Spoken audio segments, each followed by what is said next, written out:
25/5/2022 प्रातः मुरली ओम शांति। बाप दादा मधुबन। बाबा ने सुनाया, मीठे बच्चे, नींद को जीतने वाले बनो, रात को जागकर ज्ञान चिंतन करो, बाप की याद में रहो तो खुशी का पारा चढ़ेगा। मीठे बच्चे, नींद को जीतने वाले बनो, रात को जागकर ज्ञान चिंतन करो, बाप की याद में रहो तो खुशी का पारा चढ़ेगा। प्रश्न है, प्रश्न बाबा ने किया,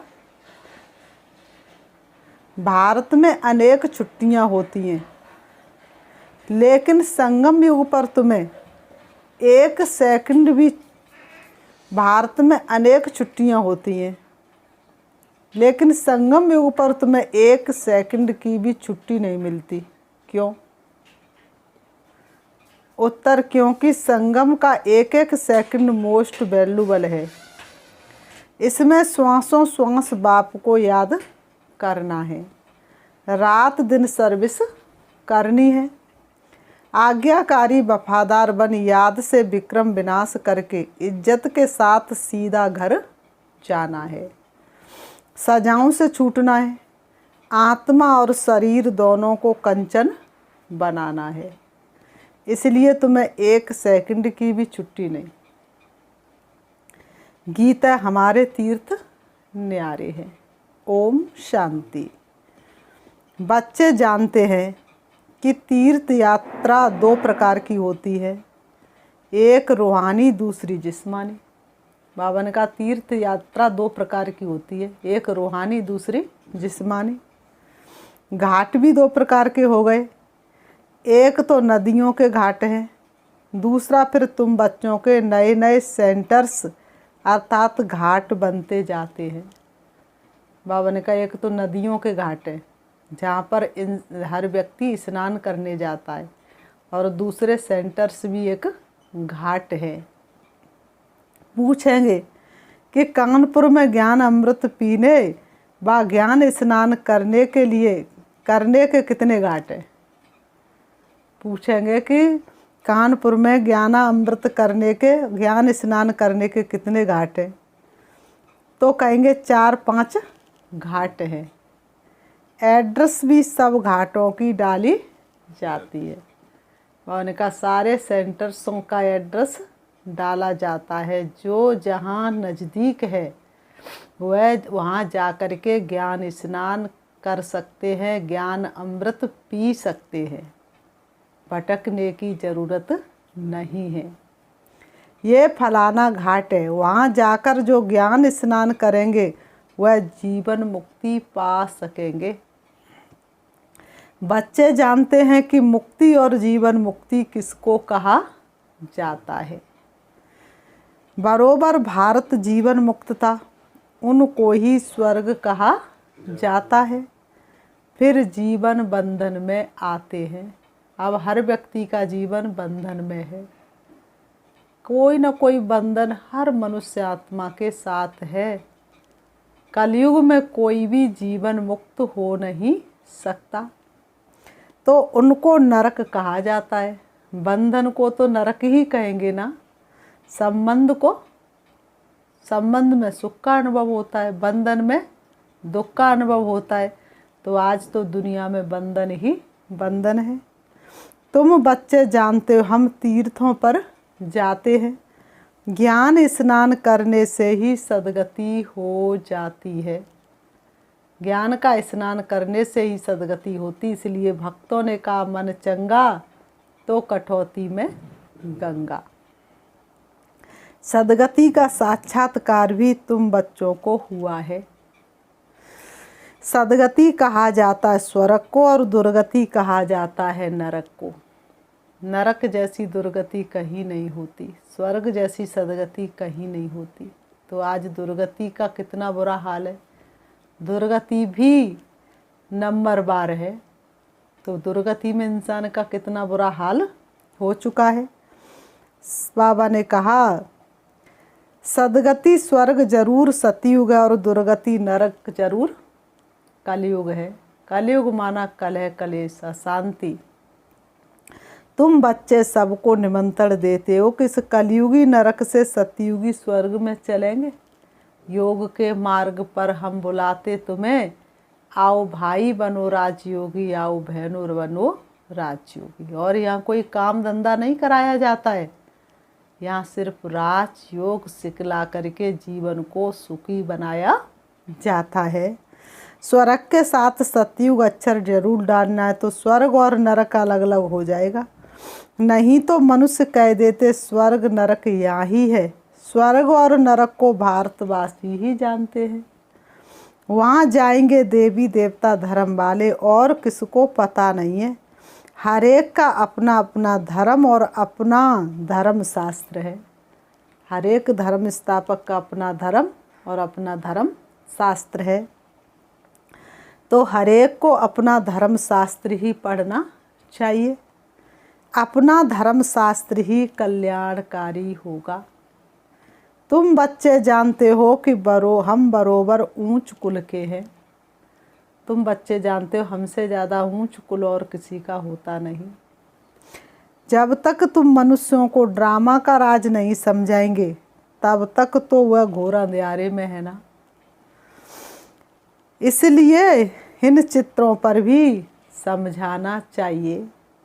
तुम बच्चे सभी युगों को जानते हो, तुम्हें सब चीज़ की यथार्थ नॉलेज है। सिवाय चित्रों के मनुष्य समझ ना सके, बुद्धि में बैठेगा ही नहीं। तुम स्कूल में बिगर नक्शे किसको बताओ कि फ्रांस इंग्लैंड यहाँ है, तो बिल्कुल समझेगा ही नहीं। इसलिए स्कूल में भी बच्चों को समझाने के लिए नक्शा बनाया जाता है। इसी तरह से तुम्हारे चित्र है। तो ये बात भी बिगर चित्रों के कुछ समझ नहीं सकेंगे। ये बात भी बिना चित्रों के कुछ समझ नहीं सकेंगे। चित्रों के आगे लाकर समझाना चाहिए कि ये ड्रामा है, कैसे ये फिल्म चलती रहती है, समय का चक्र कैसे घूमता रहता है, ये कभी रुकने वाला नहीं है। अब बताओ तुम किस धर्म के हो, चक्र पर समझाओ और बताओ तुम किस धर्म के हो। तो बाबा ने कहा बाबा कहते तुम्हारा धर्म कब आता है। चित्रों पर लाओ, कल्प वृक्ष के चित्र पर लाओ और समझाओ, और फिर पूछो कि तुम किस धर्म के हो, और अगर तुम इस धर्म के हो तो बताओ तुम्हारा पाठ कब से शुरू हुआ, तुम्हारा धर्म कब आया। तो बाबा ने कहा कब आता है, सतयुग में कौन सा धर्म है। चित्र में बिल्कुल क्लियर लिखा हुआ है। सतयुग त्रेता में सूर्यवंशी चंद्रवंशी जब थे तो और धर्म था ही नहीं। इसलिए तो एक राज्य, एक मत, एक भाषा, एक कुल, एक मर्यादा। जहाँ एकता होती है वहाँ तो वैसे ही सुख शांति का अनुभव होता है। अनेकता में तो दुख अशांति होती है। परिवार में भी एकता है तो सुख शांति है।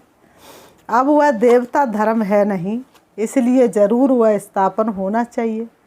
अब दुनिया पुरानी है तो ज़रूर फिर नई दुनिया स्थापन होनी चाहिए।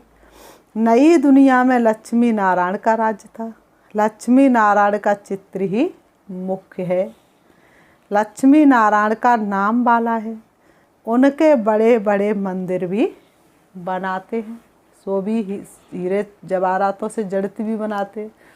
आज भी कितने मंदिरों में सोने की छतरी लगी हुई है, लेकिन मनुष्यों को ये पता नहीं कि हम सोने की छतरी क्यों लगा रहे हैं, क्योंकि उनकी दुनिया सोने की होती है। तो बाबा ने कहा लक्ष्मी नारायण का चित्र ही मुख्य है। लक्ष्मी नारायण का नाम वाला है। उनके बड़े बड़े मंदिर भी बनाते। शिव के भी अनेक नाम रख अनेक मंदिर बना दिए हैं। शिव बाबा ने संगम पर जो भी कर्तव्य किए उसी के आधार से भक्तों ने अनेक मंदिर बना दिए हैं, अनेक नाम रख के।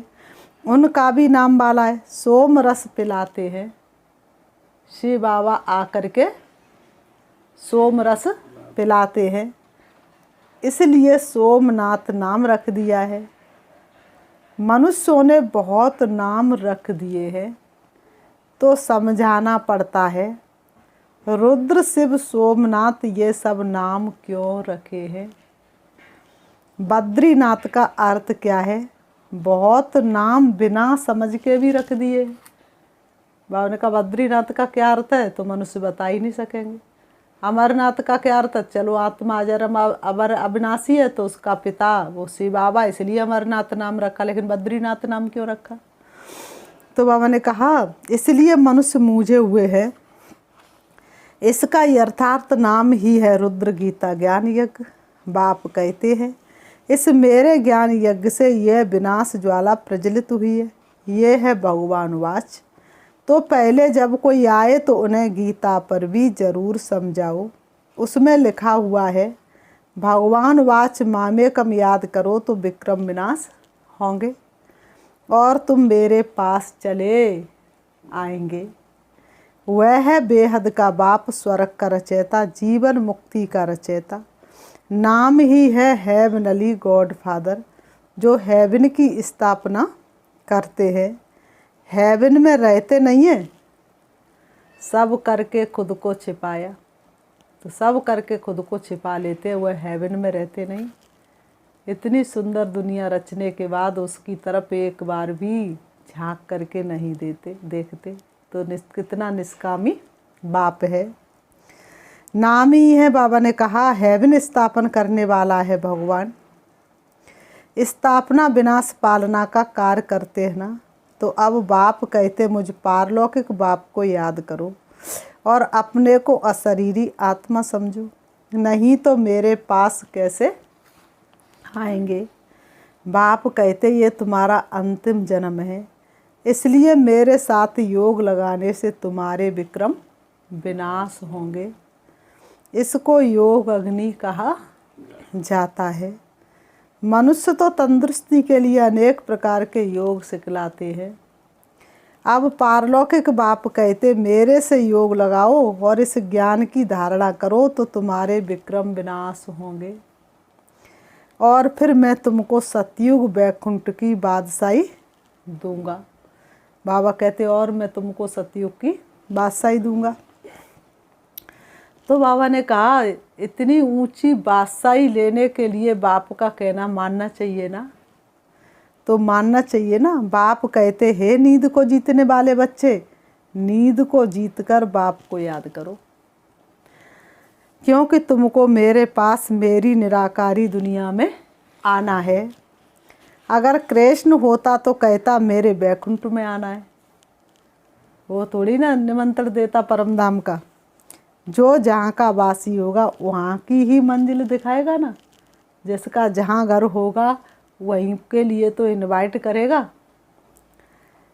निराकार बाप कहते तुम मुझे याद करो तो मेरी निराकारी दुनिया में आएंगे।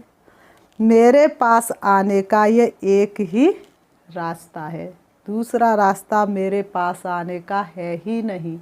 कहीं भी भटक लो लेकिन मेरे पास आ नहीं सकते। अभी तुम बच्चे हो।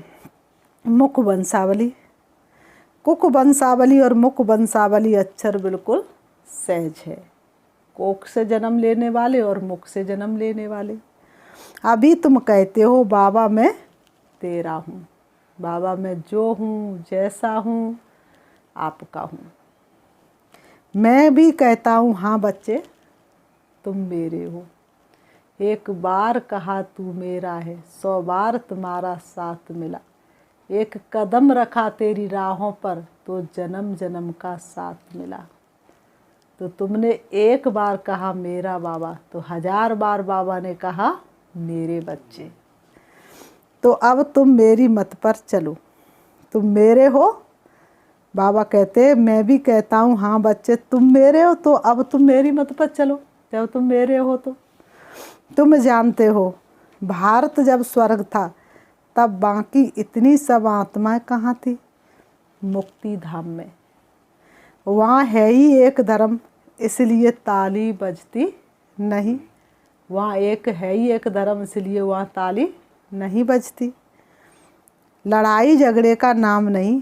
ये लोग भल कहते हैं तो हम हिंदू चीनी भाई भाई, परंतु है कहाँ। ये तो लड़ते रहते हैं। गाते हैं पतित पावन सीताराम, तो ज़रूर खुद पतित है, तब तो गाते हैं। पतित पावन सीताराम तो ज़रूर खुद पतित है, तब तो गाते हैं। सतयुग में तो है ही पावन दुनिया, तो वहाँ ऐसे नहीं गाएंगे। ये पतित दुनिया है तब गाते हैं। पावन दुनिया कहा जाता है सतयुग को, पतित दुनिया कहा जाता है कलयुग को। यहाँ पर एक भी पावन नहीं और सतयुग में एक भी पतित नहीं। ये भी मनुष्य समझ नहीं सकते हैं। कितने मलिन बुद्धि है मनुष्य, कितने मलिन बुद्धि है। हम भी समझते नहीं थे ना पहले। तमो प्रधान बुद्धि होने से सब भूल जाते हैं। बाबा ने कहा, बाप कहते हैं तुम बिल्कुल ही बेसमझ बन पड़े थे। तुम धीरे धीरे जन्म लेते लेते लेते लेते बिल्कुल ही समझदार से बेसमझ बन पड़े थे। 1 इंच भी समझ नहीं रही थी। तुम कितने समझदार थे, सतयुग में तुम कितने समझदार थे। तुम सो देवता सतो प्रधान थे, अब बेसमझ शूद्र तमो प्रधान बन पड़े हो। तुमने स्वर्ग में कितने सुख पाए, अथाह सुख, सुख की गिनती कोई कर नहीं सकता। तुम भारतवासियों का ऊंचे ते ऊंच कुल था, देवी देवताओं का। अब तुम कितने तुच्छ नरकवासी बने हो। ये बाप ही आकर अपने बच्चों को कहते हैं। बच्चे फील करते बरोबर हम सो पूज्य देवता थे, फिर पुजारी बने। बाबा ने कितना समझदार बनाया था। वो भी क्या बादशाहत थी। गगन धरती हमारे थे, हवा और चांद सूरज सब हमारे ही सहारे थे। जब हम समझदार थे तो ये सूरज चांद सितारे सब हमारे ही सहारे थे। आज बेसमझ बने तो हम सबके लिए, हमारे लिए सब सहारा बने हैं। अब हम उनके क्या बन गए, कर्मचारी बन गए, दास बन गए। बाबा ने कहा अब फिर बना रहे हैं ये बातें रात को चिंतन कर बहुत खुशी में आना चाहिए। सोते समय ऐसी ऐसी बातें चिंतन करके खुशी में आना चाहिए और खुशी में ही सो जाना चाहिए। अमृत वेले उठकर बाबा को याद करो और ये चिंतन करो तो खुशी का पारा बहुत चढ़ेगा। कई बच्चे तो सारे दिन में 1 सेकंड भी याद नहीं करते। कैसे कहेंगे ये बाप के बच्चे हैं, 1 सेकंड भी याद नहीं करते। भले यहाँ सुनते परंतु बुद्धि योग और तरफ है। निराकार परमात्मा किसको कहा जाता वह भी नहीं समझते हैं। स्कूल में कोई 2-3 बार भी नापास हो पढ़ते हैं।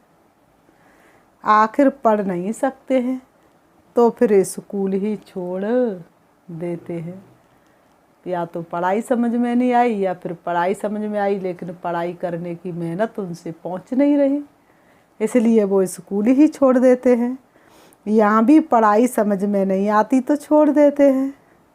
माया जोर से थप्पड़ लगा देती है, इधर का मुँह उधर कर देती है, फिर आना ही बंद कर देते हैं। बेकार का घूंसा लगा और हुई सत्यानाश। सबसे बड़ा घूंसा तो बेकार का है। माया ऐसी प्रबल है, बड़ी दुस्तर है। तुम्हारी बॉक्सिंग कोई मनुष्य से नहीं परंतु माया से है। तुम्हारा युद्ध कोई मनुष्य से नहीं परंतु माया से है। हम माया पर जीत पाते हैं, इसके लिए तुम बच्चों को बहुत पुरुषार्थ करना चाहिए। बाबा ने कहा इसके लिए तुमको बच्चों को बहुत बहुत पुरुषार्थ करना चाहिए। जितना हो सके रात को जागकर विचार सागर मंथन करना चाहिए। वाह मेरा भाग्य जो मुझे भगवान मिला। तो ऐसी ऐसी बातें अपने आप से करनी चाहिए, फिर धीरे धीरे प्रैक्टिस हो जाएगी। भगवान वाच सभी बच्चों प्रति है, सिर्फ एक अर्जुन प्रति नहीं, सभी युद्ध के मैदान पर है। बाप सभी बच्चों को कहते, बच्चे रात को जागकर मोस्ट बिलवेड बाप को याद करो तो विक्रम विनाश होंगे और ज्ञान की धारणा भी होगी। मोस्ट बिलवेड बाप को याद करेंगे तो विक्रम विनाश भी होंगे और ज्ञान की धारणा भी होगी।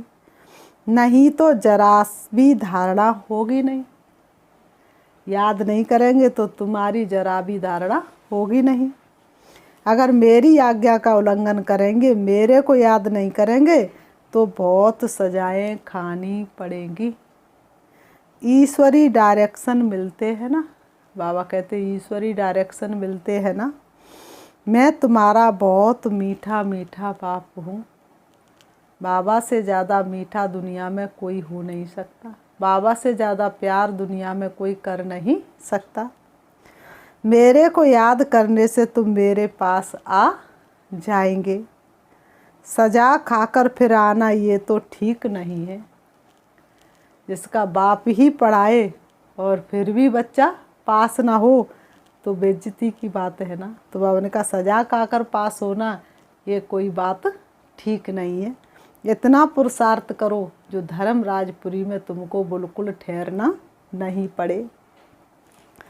सीधा आने से इज्जत मिलेगी, इसलिए मेरी आज्ञा का उल्लंघन मत करो। आज्ञा न मानने वाले को निंदक कहा जाता है। ये है सच्चा बाबा, सच्चा सतगुरु, तो उनकी आज्ञा माननी चाहिए ना। शिव बाबा तो बहुत मीठा है। आत्मा और शरीर दोनों को ही कंचन कर देते हैं।